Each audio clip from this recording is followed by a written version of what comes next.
A live look at the state capitol this evening, where Texas lawmakers will soon start working to redraw boundaries for congressional and state districts. Texas could add 3 congressional seats due to population growth. However, this process has come under fire in the past over charges of gerrymandering. CBS Austin's Christian Flores is live for us tonight with what the state and federal lawmakers are watching out for this season. Christian?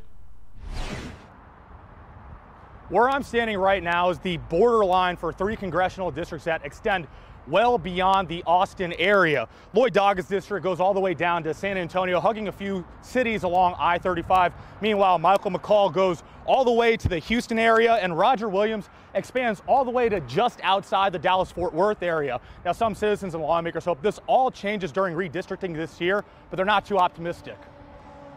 I believe gerrymandering is the root cause of the dysfunction that has crippled Congress. At a Texas Senate redistricting committee hearing, Central Texans sounded off on past and current maps. My voice has not been heard. I am not being represented by officials that have been elected because of the gerrymandering that's occurred. Texas has disenfranchised its voters in one way or another when drawing maps. Austin has proven to be a case study in gerrymandering. In a part of the state that heavily skews Democrat, 4 of the 5 congressional districts slicing into the city belong to Republicans. State lawmakers are again tasked with redistricting, which they must do every 10 years. How do you think this will affect you personally, and not only you, but your colleagues in Central Texas, your congressional colleagues in Central Texas, and really across the state? If Greg Abbott and Dan Patrick and Ken Paxton are in charge, I'm sure they will try to achieve the most partisan redistricting plan they can. Districts for Congressman Lloyd Doggett, Chip Roy, Michael McCall, Pete Sessions, and Roger Williams stretch out from Austin to Houston, San Antonio, DFW,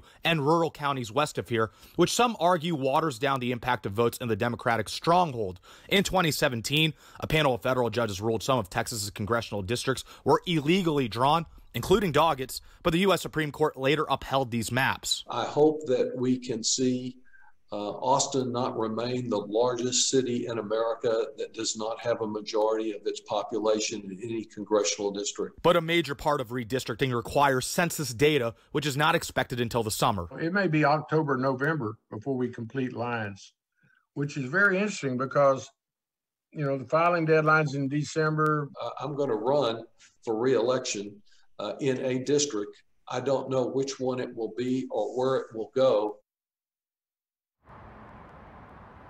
And we reached out to the Texas GOP about the redistricting process, but we have not yet heard back. Meanwhile, lawmakers do not expect these new districts to be drawn up by the end of the legislative session in May. Reporting live, Christian Flores, CBS Austin News.